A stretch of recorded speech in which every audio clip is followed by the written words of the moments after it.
Welcome back to DadSchooled Podcast. This is Josh, and that is Jimmy, and I am excited that it actually worked on the first try for going live today. We didn't have to. Well, I didn't have to sit here and beat my head against the computer for an hour, so that was good. Yeah, we're off to a rip roaring start. Rip roaring start. I like that. Yeah. Speaking of rip roaring starts, Jimmy. Okay, hold on. We're gonna get rid of that because it dinged. Okay, sorry. Jimmy had a great past couple days. You want to tell us about your days? yeah. No, yeah, it was exciting. Our oldest just turned 14, and about I guess like 2.5 weeks ago, she decided that she was ready to start reading Lord of the Rings. Like we've read The Hobbit a handful of times, and she loves other fantasy series, Wing Feather Saga, Green Ember, and all of those. She's ripped through those like tons of times, and she's always, I think, been interested in Lord of the Rings, but was always just kind of seemed daunting. You know, that's the pinnacle book series. So she picked it up about 2.5 weeks ago. Well, she finished it in 2 weeks, like the whole thing, just like all three books, just plowed through them. She couldn't put them down. Just walking around the house, one room to the other. If she was just like, I got to go get socks because we're about to leave. She's like, well, I could get a page in. So, you know, she had her book while she was going to her room to get her socks. But yeah, so she finished them. And it just so happened to line up that her mom and younger sister were gone for a camping trip this weekend. And so it was just me and her for one night. And Friday night, and it was just the two of us. We had some other things we had to tackle. She had her birthday party on Saturday, so we had a lot of prep work to get done for the birthday party. But when we weren't doing that or homework, I told her, okay, we could get started with watching the Lord of the Rings trilogy extended edition. Since you've finished the books, then I actually have someone I can share this with in the house, and I'm very excited. And she was stoked.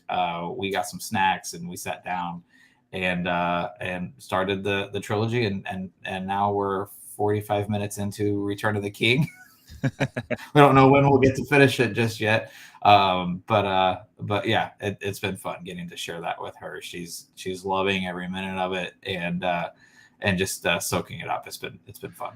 Now, Jimmy, I believe you did this correctly. I tried to show Lord of the Rings to my wife, and I very stupidly started with The Hobbit, thinking that chronologically it'd be better. And I was wrong, because like the first 45 minutes is a bunch of dudes singing in a hobbit hole, and it's very like not lore intensive, or it is very lore intensive. It's not action intensive. And the storyline's pretty dry. And my wife almost like left me for that week, I think, because I made her sit there and watch that. I believe we powered through it, and then we ended up going through the actual Lord of the Rings, and she was like, my gosh, these are way better. I'm like, yes, way better. Yeah, my daughter asked, she's like, well, she asked whenever we were going to start the movies, when we were getting the movies out of the cabinet, she's like, well, I've read The Hobbit a ton of times. Like, could we start with that one? I'm like, no, we'll start with these movies are much better. The Hobbit movies, they're good. They're all right. Yeah. But we're going to start with these. And you know what? When she goes back and you do watch The Hobbit, she'll appreciate that. When you go back and watch The Hobbit, she'll be like, first of all, her first question is going to be, why are there 3 movies when, or is there 4 movies? No, it's 3. 3? Okay. Why is there 3 movies and 1 book? And I'm like, that's a good question.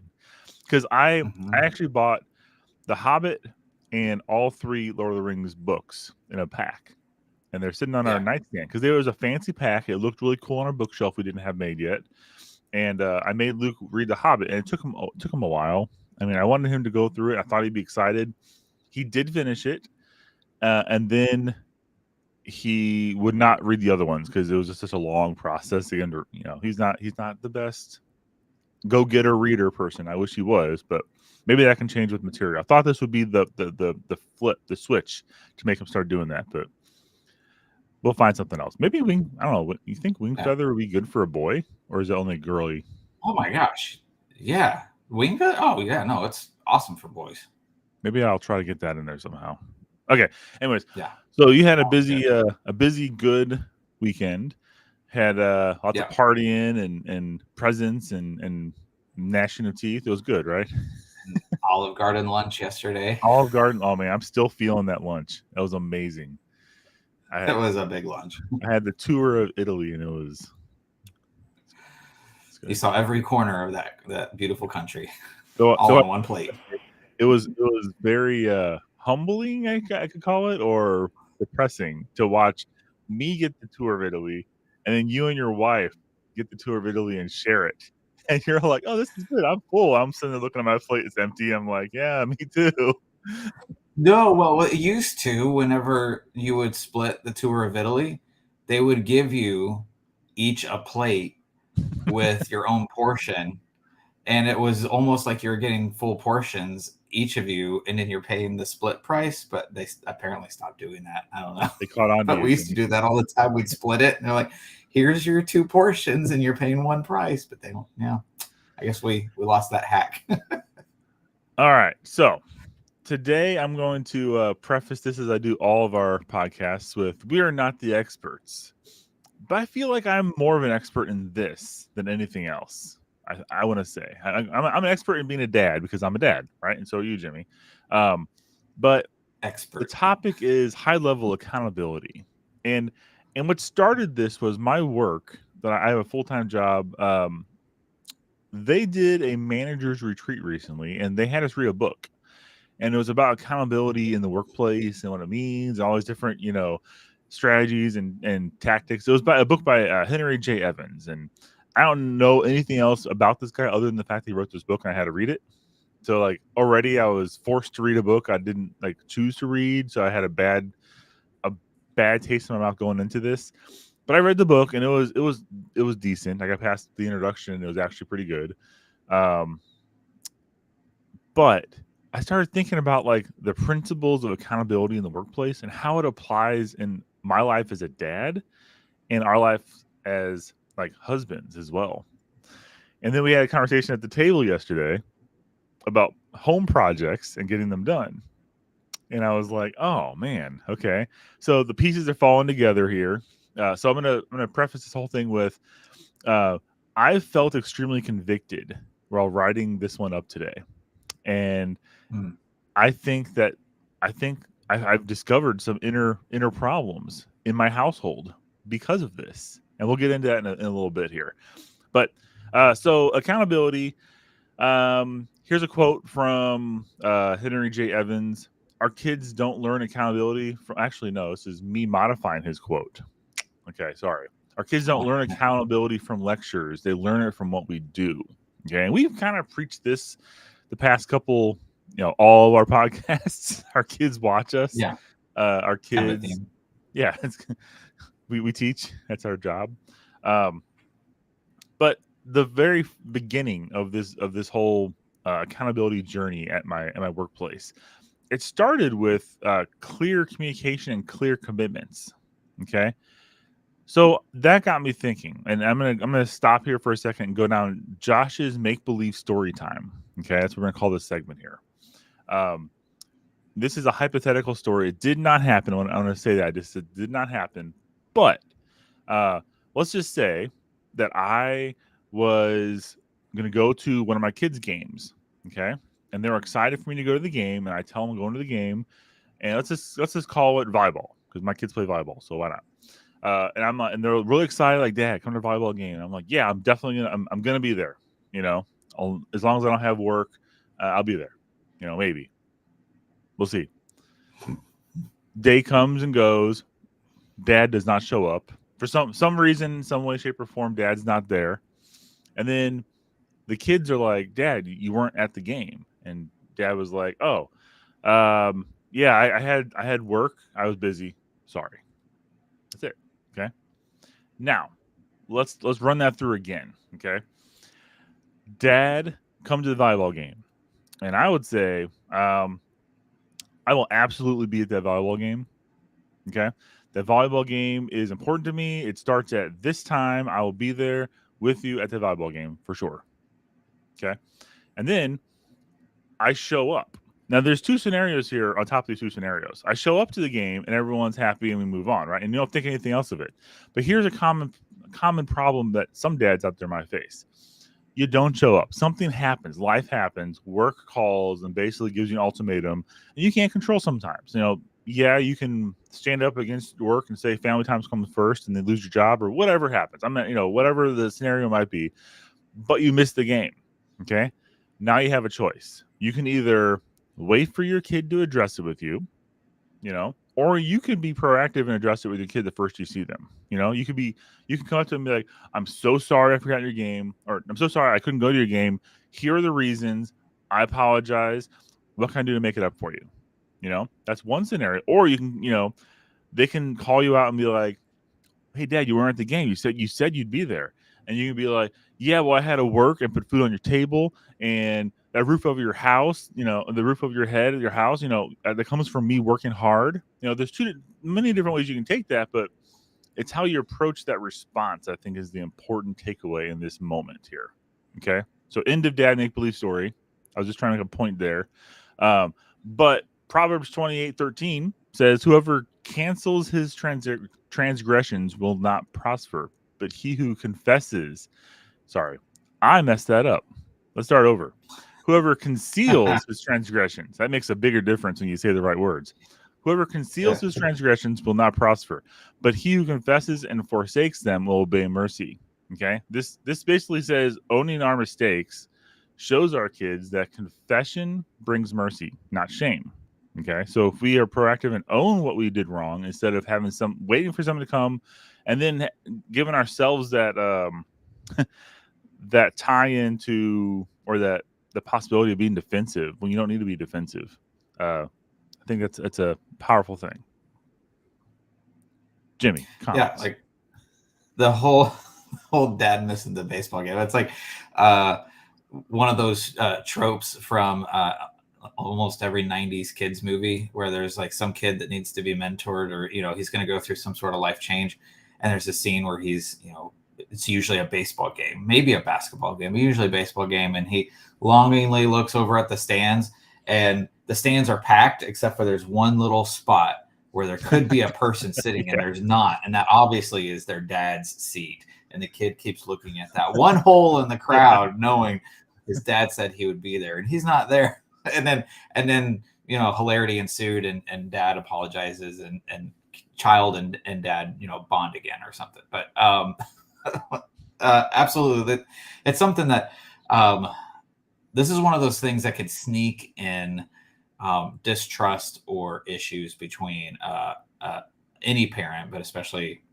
fathers and their kids, giving your word on something that you're not able to follow through on, or you just straight up forget, or you're neglect, keeping tabs on things because you're not organized well, or you don't make it a priority. There's a lot of background of why these kinds of mistakes or decisions or just misplaced prioritizations can come up. For me in particular, I have a tendency to just over promise on quantity of things, and then there's not time to get them all done.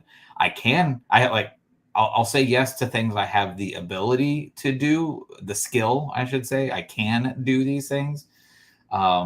Getting them all done in one day, probably not realistic, but I'll say, yeah, I'll get to that on Monday, and yeah, I'll do that too. And then, and then that, and then that, and then that.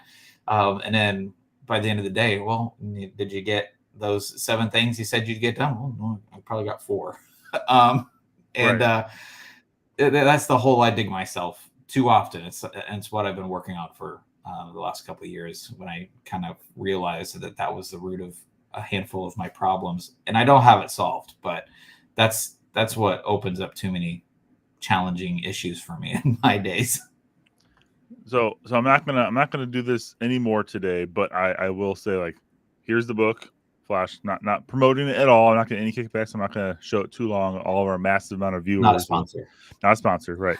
But there is one quote I dig dog ear in this thing, and you just hit on it, and I wanted to say the quote perfectly instead of trying to mess it up in Josh's paraphrase, right? So, people do what is important to them, You can always see what's truly important to another individual by what they choose to do and how they choose to spend their time. I mean, that's pretty accurate. That's pretty accurate. Like, if you look at everything in your life that you commit to, and then the things you actually follow up and spend time on, that's where your heart is. That's where you want to do things. And I'll admit it. I'm a 90%er on projects. I get 90% of the way done, so it's functional, and then I stop. My house is full of these things. I have a closet upstairs that the floor is not done yet. That's like a 99%, I think, because I did all the main floor, changing it to hardwood, but that one closet hasn't been done yet. And at this point, I'm pretty sure I have to buy a new box of wood because I've used it everywhere else. So that's like the other hurdle. And I gotta take the vacuum cleaner out, and it's a dark and tight space, and it's no fun. But I do need to finish that. So this is like this episode's dangerous for me right now because I'm feeling convicted as usual about every single thing that's not done in my life. The floor, the ceiling down here in my basement, I haven't done that yet. These cabinet doors for a bookshelf I just built, I gotta do that. That's all I'm gonna own up to right now. But 90% is how I live my life, and that's so I started thinking, and this is why the whole big tie-in for me is. And while we continue throughout this, think about this over and over again. It's gonna make more sense. We've recently had a problem with our kids. We have it every now and then where they don't put as much effort into something that we want them to.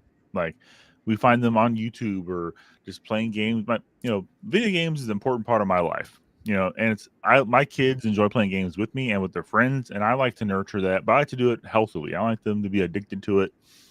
I try to make it so they're not. It's really hard, but I put a lot of restrictions on what games they can play and how long they can play some things. But when your schoolwork starts to slack, you start getting mad at your kid, like, why didn't you do your work? Why didn't you finish your assignment? Why didn't you do something? And then you do an episode like this with your good friend Jimmy, and you're like, dang it. It's my fault. I've been preaching modeling to your kids for how long? Almost a year now. We're coming up on a year almost for this podcast in another month or so. Yeah. That's kind of cool. Yeah. This is episode 40 if people weren't counting. Jimmy's mom's like, I've been on every single one. But yeah, it's my fault. I've been modeling this to my kids their entire lives. I get a little bit there and then I do something else. And I don't finish it. And my kids don't see that that discipline from their own dad to finish a project. So that's interesting. I don't like that. I need to fix that. Yeah. So I'm gonna be working on that. That's like my new November Josh is fixing these things. But continue on. You're not gonna do no shave November? No. My wife hates it when I don't shave, and I need all the help I can get with her. So I gotta shave that down. All right. Priorities. So we haven't even gotten to point number 1 here. We gotta hurry up, Jimmy. So the setting clear expectations. Okay. So in parenting, clarity is love. You know what? In everything, clarity is love, isn't it? And clarity is everything. If you're unclear at your job place, your manager doesn't know what you're agreeing to, or you don't understand what you're agreeing to. In your marriage, if you agree to something as a dad or as a husband, and you don't fully understand what you're agreeing to, that's a problem, because at some point that's going to come up, bite you in the butt when you realize that you missed something. And then that's when problems start, right? With your kids, this is an area you can't afford to be unclear, because you create your own problems really fast. If you tell your kids, get off the computer in a couple minutes, in a little bit, that's very vague, right? If you tell your kids, get off the computer in 5 minutes, and you set a timer, that's very exact, and you can't change that. Okay. For example, being direct. Okay. So like, hey kids, we'll eat dinner together at 6:30 p.m. tonight. Okay. Or I'll help you with your homework until about 7 tonight.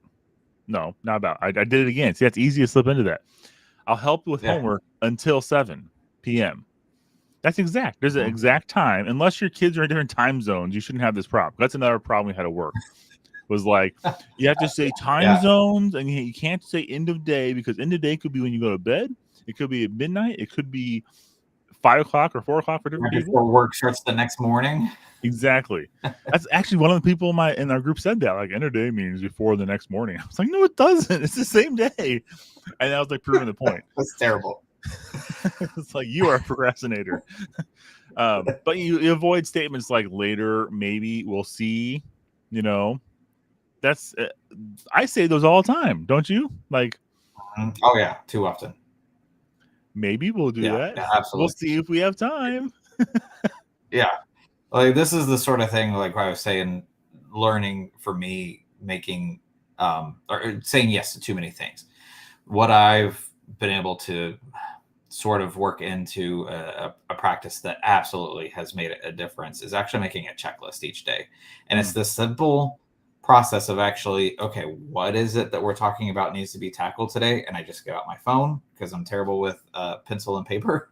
So I just have the notes app on my phone, and I make a little checklist on my phone. It's got the little circles that when you tap it, it puts a little check mark in.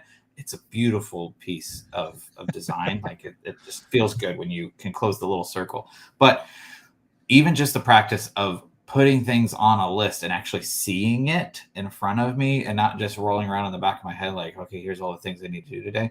But whenever I have it in front of me, typed out, I'm going, oh, that's too many things. And trying to like sort them in an order of, okay, I'm going to do, this is the first thing that needs to get done. And then we're doing this and we're doing this. And then I can start to figure out, oh, like I need to maybe push that one off until tomorrow, or, the next day, or this one isn't as priority as other. And just actually taking a simple step as putting them on something visual has helped me prioritize, and then I'm able to be at a more accountable level just by doing that. Has made a huge difference for me. Yeah, definitely.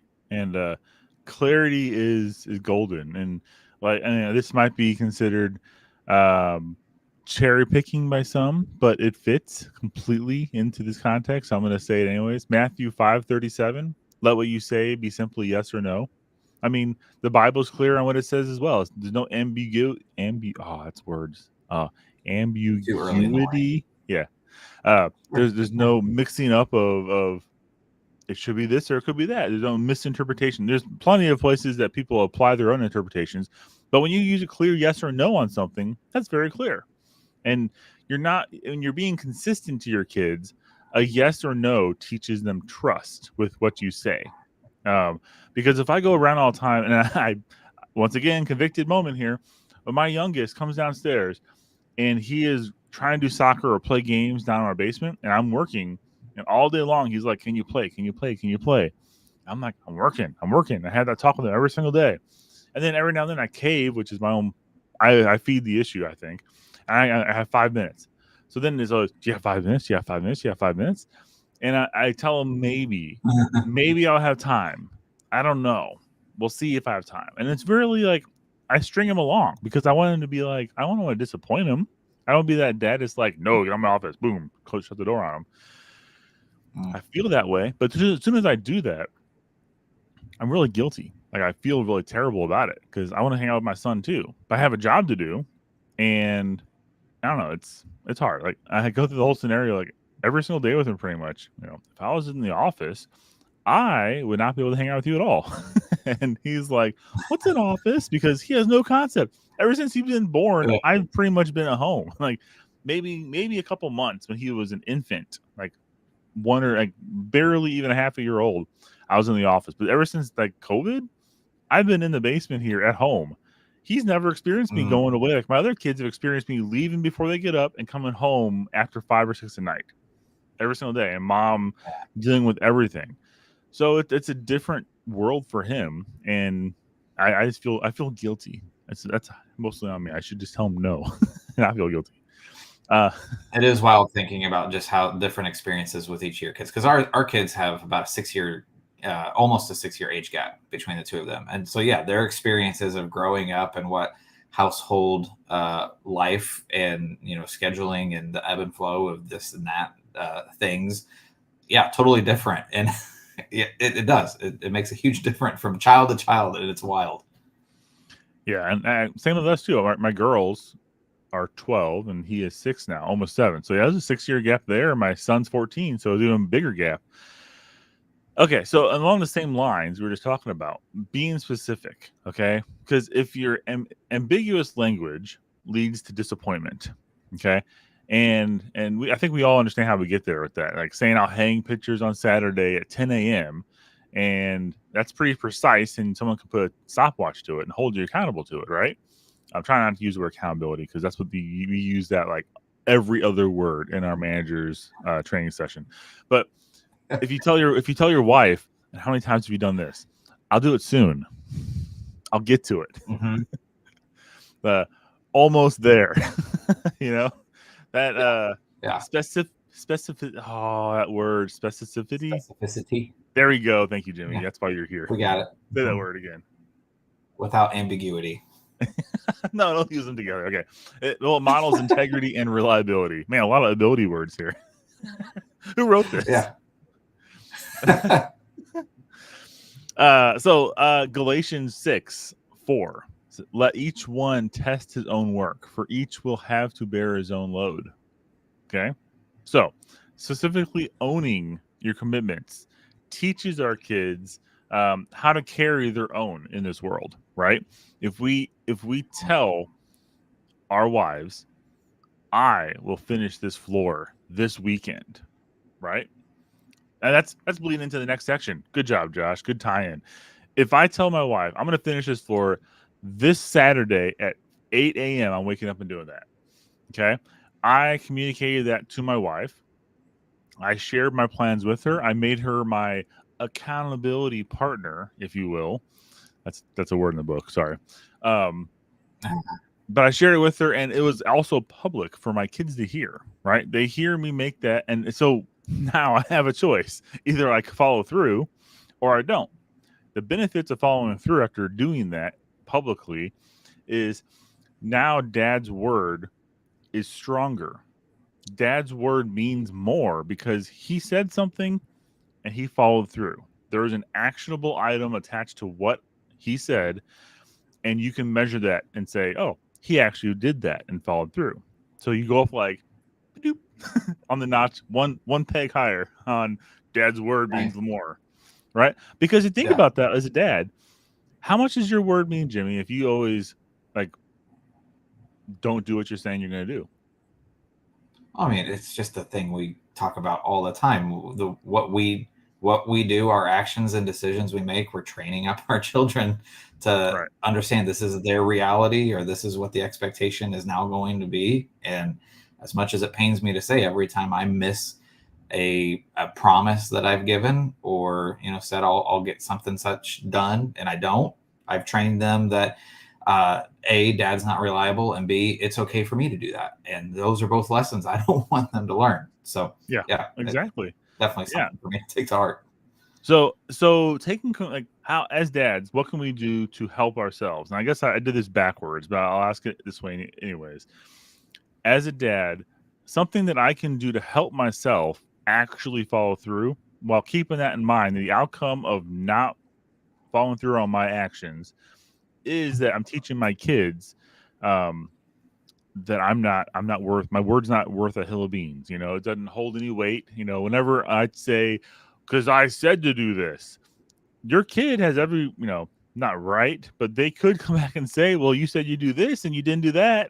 It's like, ooh, you're right. But so what can we do as dads to ensure that we follow through? And I kind of already said one of them, sharing your plans with others. My dad taught me this a long time ago. When you say your schedule to somebody and say it out, that makes you more accountable. Like you feel like you have to do it now because you're not going to disappoint somebody else other than just yourself. Because everyone lets themselves down every day. That's easy. I'm an expert letting myself down. But like letting my wife down, that's harder to stomach. I don't want to do that. Like I do it all the time as well. Don't get me wrong. But I shouldn't want to. It adds a little bit of weight behind something I said I'm going to do. And Another key fact that you can help yourself with here is single ownership. Okay, and let's just take a second to dissect this one. If you have shared ownership on a task, let's just use my floor for example. I'm going to do my floor, but I'm going to have Jimmy come over and help me. Right? What I do? Small closet. Right. Jimmy and I are going to be in the closet and come out together. We're going to finish that floor and come right out of the closet. No, okay, can't say that. We if I have Jimmy on that ticket with me to do my floor, now I have someone else to blame when it doesn't happen. And it's a mental thing. Like you can easily justify not doing something if someone else is the other person that can have accountability for it. Right? I'm like, oh, Jimmy didn't get here on time. We can't start. Okay, Jimmy, stay home. You didn't get here on time. So having a single owner when you have a project is actually pretty important. And let's just use a bigger project. Like I'm gonna redo my backyard, all of it. Like a project I hope to do this summer. My wife hopefully lets me do it with finances and whatnot when we work together to do that. Is building an overhang over top of my back porch. I want to put in an overhang and build an overhang so I can go out there at any time, any weather, and not be rained on, not be pooped on by birds. I want to be able to grill in all weathers right underneath that outside covering. Okay. That is going to be a big task, and I'm not going to do it by myself. I have two guys that I already have in mind. I want to call in to help me with that one. And one of them is going to be easy. The other one's not going to be easy to get him, but I hope I can get him because it'll be a lot faster if he helps. He's like an expert carpenter. But even though that's a multi-person project, I have to accept ownership on that. I have to be the one that says, this is going to happen by this date, this time. I need to have the materials ready for people. If I include people, I need to take ownership. And I can't be like, so-and-so didn't get a saw, so we can't do this. I have to have everything in line and own it. And that's a step I have to take consciously, or it's just setting it up for failure. So Proverbs 10:9, whoever walks in integrity walks securely, right? Taking ownership in anything you do in your household builds security with those around you. Like you will be looked at with a higher pedestal if you say you're going to do something and you own it and you say I'm going to do it on this day, this time, and you do it. Like we just said several times. Jimmy, thoughts? Yeah, I've got those projects around the house too. Well, we were talking about one yesterday. I've got this light above the stairs that goes upstairs. There's a light above the stairs that is in the most awkward to get to location, and it's the ugliest chandelier type thing in our house. Like I've swapped out all the other lights in the home. I'm really fairly decent at electrical work. Like I'm competent. I've done it all. Simple things around the house. Like that's not the issue. It's the place where it is above the stairs. How do I put the ladder up without dying? Like I don't want to do that. And then the chandelier is heavy getting up the stairs. And so I just haven't ever dealt with it. And the thing is when we moved into this house 7.5 years ago or whatever, the light that is above the stairs has 3 light bulbs in it, and they were all lit when we bought the house. And then there was only 2 lights lit, and then there's only 1 light lit. And now for the last 2 years, there's no light. I can't reach it. I can't get to it. That's why I haven't ever changed the light bulbs, because I don't have a ladder. It's above the stairs. I don't know how to do it without breaking my neck. But I want to switch out the light. And so we were just talking about it yesterday. Like you have ladder, and maybe ladder. Someone helping hold the ladder so I don't die. I don't know. I need to make this my plan. And it's the sort of thing, I've been promising it for 7 years since we moved into this house, because we both hate this chandelier. It's this weird UFO looking thing from 1992. I don't know. It's weird. I think that's why no one else has ever switched it out, because no one else wanted to die. Do you have a new light purchased yet? No, we've gone to Home Depot and Menards and all the places and oh, that's a cool one, we should buy that.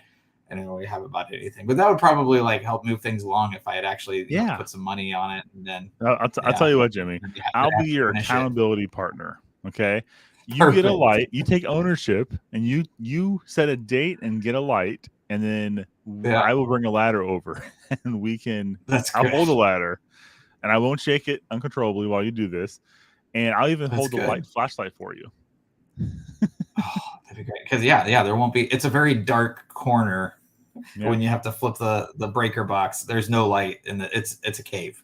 I'll be your light in a dark room, Jimmy. Oh, good. That's great. People are like, unsubscribe.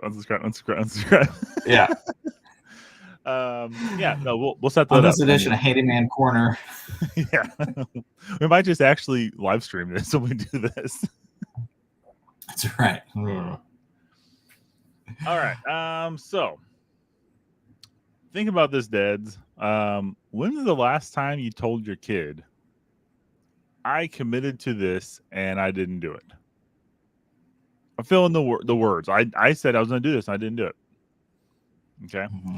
Mm-hmm. What kind of vague words do you use in your day-to-day interactions with your kids or your spouse? What do you make false promises? Like, do you make these promises knowing you're not going to do them? That's probably even a bigger issue, right? If you're saying, "Oh yeah, I'll do it," and you know you're not going to do it, that's a heart issue right there. If we get past that, that'd be a monumental task. But saying, committing to things and knowing that you have the wiggle room to bounce out of it and be like, I'll be okay. I think you need to rethink that mindset as dads. I think we need to own what we say. And you've heard people say, I'm a man of my word, blah, blah, blah. Are you actually a man of your word? Do you follow through with everything you say you're going to do to everybody, no matter how big or small? Maybe you do. Kudos to you. Find another guy in your life who doesn't and mentor him. Help him. That's what your job is now. If you're perfect in every way, shape, or form, and you think that you don't need this advice from DadSchoolPodcast.com, you can go to the comment section on there and tell us how you're perfect. But then go find a dude who's not perfect, because there's plenty of us out there, and mentor them. Help them. Who owns your household tasks? Like who does the work in your house? Is your spouse more handy than you? That could happen. That's okay. You shouldn't be threatened by that. You should be their accountability partner. Help them get supplies. Hold the light or the ladder for them. That's okay. It's called being a team player. It's okay not to be able to fix everything in your house. I get it. If you need to call a technician to do it, do that. That's being accountable. If you have something that's beyond your abilities and you feel inadequate as a dude, because you should be able to do this, fill in the blank, weld, do major plumbing, electrical work, you think you should do it because other dads on YouTube do it. Why can't you? Get over yourself. Call a technician in, have someone do it, pay the money, eat that pride, and then be happier, because the task will be done. You're a person of your word. You solve the problem. Your household's better. You do what you say you're going to do. Okay. And think about this. Another, I guess, multiple challenges this week, Jimmy. Buckle up, listeners. Does your kid, when your kid holds you accountable, when it's legit, when they're like, but you said you're going to do this, or are you going to do this like you said? What is coming out of your mouth to that? Are you being defensive? Are you acknowledging that you said you do something and affirming that you'll follow through and then doing that? Or, how are you going to respond to that? Think of those things. And then, Jimmy, what's our official dad challenge this week on top of everything I just threw at them? Dad challenge this week is think of at least one thing. And if you've got to tackle more than one that have been on the back burner, then, maybe circle in a couple of them. But think of at least one thing that you're able to make that firm commitment with your spouse, your kids, and say, this is something that I'm going to get done on this day at this time. We have this appointment of it doing, like, I don't know if it maybe not doing a project, but I'm going to be at your game. or we have this this thing that we're going to do together. Make that firm commitment, and then hold yourself to it after the fact. Circle back and take account of what worked, what didn't, what were other hurdles that maybe I didn't expect whenever I actually took some ownership and put some direct energy behind it. Is there something that I need to build into my practice that might make this go better in the future? Give it some intentional thought. And you may not get it right the first time. That's okay. Like I was saying, like take stock of what worked, what didn't. And that's how we can improve. We don't expect perfection on the first go and then staying that way. But through humility, like we can adjust and we can change course. And that's what we're here to try to help dads do.